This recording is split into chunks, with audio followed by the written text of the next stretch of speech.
Today I'm doing some routine cleaning of the FJ, and with two kids, I generally have to do some cleaning about once every couple of weeks, and a lot of that involves vacuuming. So since today is also Father's Day, I figured it would be an appropriate time for me to kind of go through some of the experiences of being a parent with an FJ. So before I begin, I just want to wish all the dads out there a happy Father's Day. Hope you guys enjoy your day today, and hope you enjoy this video. I'll begin by saying that my kids are 7 and 5, and I'll give you a look at our car seat situation here in the back. We've got two of these, I believe they're called booster seats. These are the Kiko Kid Fit models. There's this booster seat here, and then there's this sort of backing portion. As the kids get a little bit bigger, all they will need is this booster seat. So eventually this can be removed, and as they get older and larger, then we'll find ourselves having a lot more room. Previously we had toddler seats, which are a lot bulkier.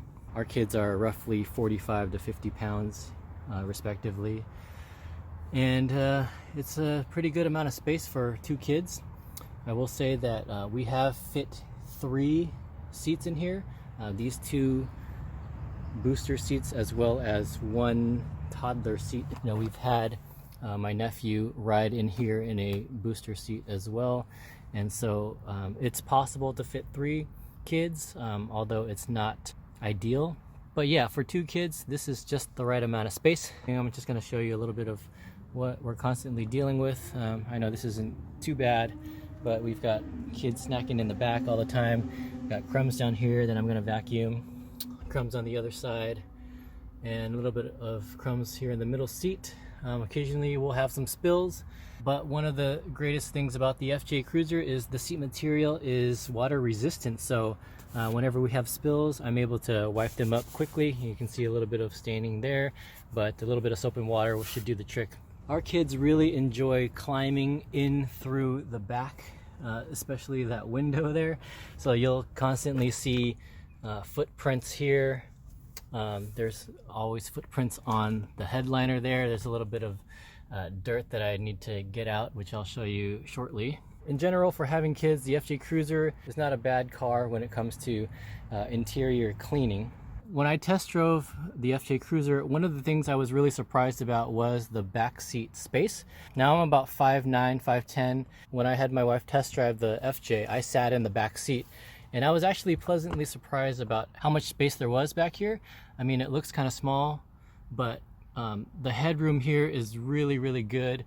Here's the top of my head, and there's the headliner. So there's a good maybe 3 inches of space here, and it doesn't feel very claustrophobic at all. It felt very comfortable when I sat back here. And so with 2 passengers, I imagined that the space would be okay, but definitely for 3 passengers it might be a little bit of a squeeze. So as our kids get older, I'm not too worried about the amount of space that they're both going to have back here. So for our family in particular, the FJ Cruiser is a really, really good vehicle for us. So as I mentioned in my video about the top 10 things I like about the FJ Cruiser, one of the main things is the safety of the vehicle. I drive this car with full reassurance knowing that it's a pretty safe vehicle for my kids. So when you have kids, one of the things that people often worry about is the child safety locks. The FJ doesn't have any child safety locks, but for obvious reasons, the suicide doors kind of function as a child safety mechanism, in a sense where your kids can't open a door.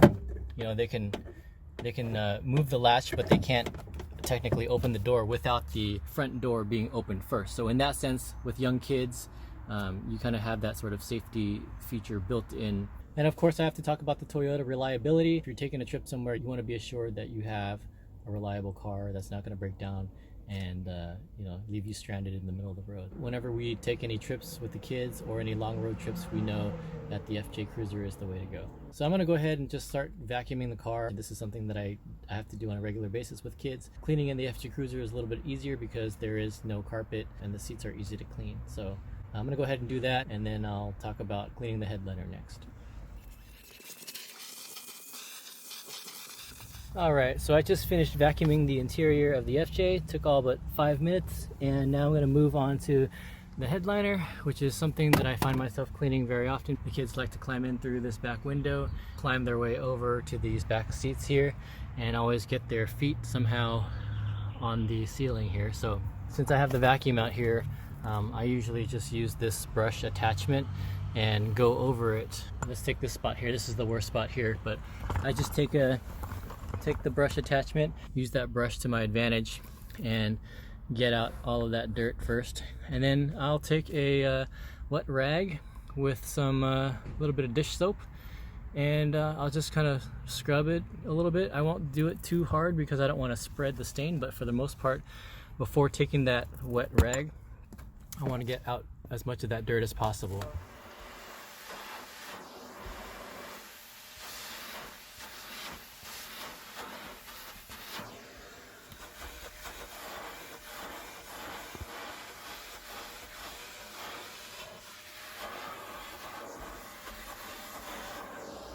Right, so you can see that the initial vacuum has gotten a lot of the dirt out of the headliner. There's a little bit of staining still left, so I'm going to take a little bit of a damp cloth here and I'm going to kind of work that into the stain and try to get that out. All right, earlier I showed you guys those footprints. There's still a little bit of staining here, maybe from some juices or whatever that have been spilled out, but you know, got a little soapy water bottle. I'll spray that into my towel, and I'm just gonna rub this, give it a little wipe down, and basically the stain's pretty much gone. So yeah, I love these water resistant seats. They make things definitely super easy to clean. You know, once this dries, that stain will be gone. But I wanted to just continue on with the headliner here, so I've got a little bit of solution there, soapy solution, and I'm just gonna start scrubbing away some of these stains. Now I'm just gonna go super gentle. I really don't want to extend the stain, so I'm just kind of working small areas here. This is something that happens pretty consistently, so you know, we allow the kids to have some fun in the car. They really enjoy it, and you know, as long as I stay up to date with cleaning, it's not a lot of build up. I don't want to leave the stains for too long, just so that, you know, they might get ingrained in the fibers. So just want to do my part to consistently keep it clean, as any good car owner should do. The last thing I will talk about is the suicide doors, because this can be a make it or break it deal for some people. The big point of contention here is that people think that it's sometimes difficult to get kids in and out of the car, or people in general in and out of the car, when you're parked in tight parking spaces. I really actually enjoy the suicide doors. It makes buckling the kids and loading them in and out a lot easier than having just regular traditional doors. The clamshell opens up nice and wide and gives me a lot of space to work with. But for a lot of people, the suicide doors can be a deal breaker. People tend to get stuck inside of this this little triangular area. And I did mention that I never had any issues with that, but there is one huge caveat to that, and that is I've not ever used this FJ with rear facing seats. With these suicide doors, rear facing seats are really not ideal. When our kids were younger and in rear facing seats, we made a conscious decision to place those seats in our other car, the RAV4, which has traditional doors. Let me take you back here and give you a little bit of additional insight. One major thing of note is that most modern cars have something called the latch system, which are these anchor points. Let me lift this up to make it a little bit more obvious. But there's an anchor here, there's one there, and there's one right there. And these anchors are on both of the sides of the FJ. So there's one over here. Obviously this one here is anchored. There's a hook here that clips into those anchors. Essentially looks like this.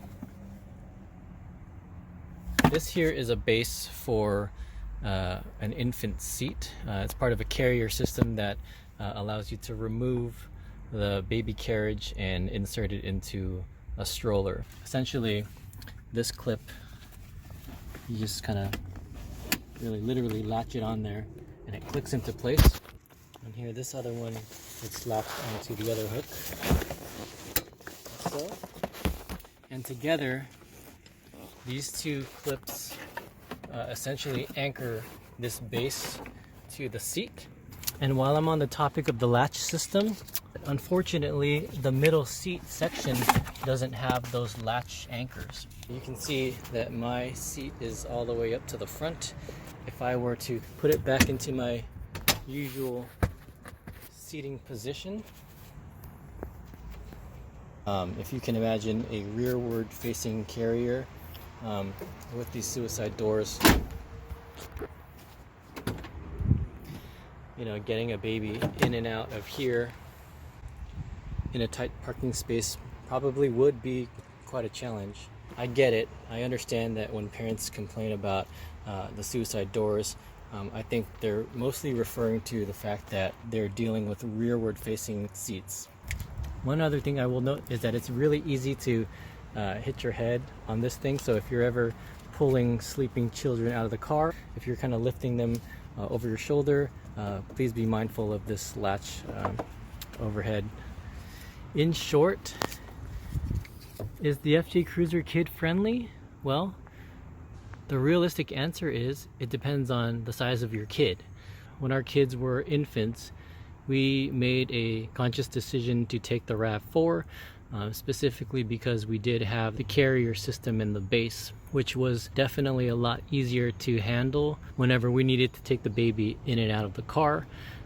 Having a traditional door system was definitely easier for doing that. Not every parent's experience is with the same size child. I think it's a great vehicle for children who are large enough to face forward and who can actually get up and walk out of the car on their own accord. Alright you guys, there's a little bit of an inside look about what it's like being a parent and owning an FJ Cruiser. If you guys have any insight as well, feel free to leave a comment down below. Let me know what you guys think. Happy Father's Day once again to all the dads out there, and I'll catch you guys on the next video.